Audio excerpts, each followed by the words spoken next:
Welcome to Got the Text. Today is November 13 and our topic is speechless. Our verse is found in 2 Corinthians chapter 12 verse 9. But he said to me, "My grace is sufficient for you, for my power is made perfect in weakness. Therefore I will boast all the more gladly about my weaknesses, so that Christ's power may rest on me." It's not often that I'm speechless. It tends to happen when I get nervous. And I tend to get nervous in uncomfortable situations, when I'm just not sure what to say at all. What do you say to someone whose friend or relative has just passed away? What do you say to someone sitting by a hospital bed waiting for someone they love to die? What do you say to the person who's dying? What do you say to someone whose parents have just announced that they're getting a divorce?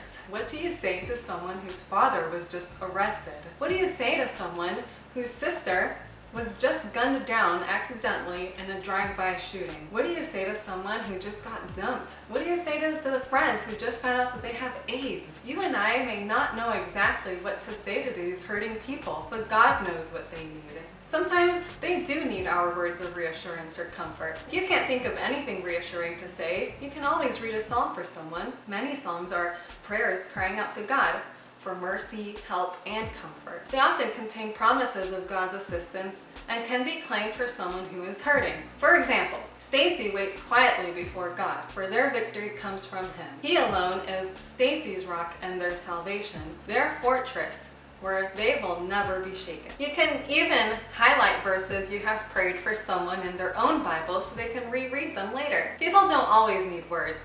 Sometimes a hurting person really just needs someone to listen. Sometimes they need someone to hold their hand and just be there. Because we are used to a constant flow of information and data, silence can be awkward and uncomfortable. But we need to remember that silence isn't bad, and it doesn't always need to be filled with words. Because we are Christians, friends often treat us like experts on difficult subjects when they're in trouble. Or they may look to us for answers when they have problems. If you don't know how to help someone, first offer to pray with them. Prayer is always a good response to any need. Then direct them to a youth leader, pastor, or other trustworthy adult who can get them further help. Thanks for watching. See you next time.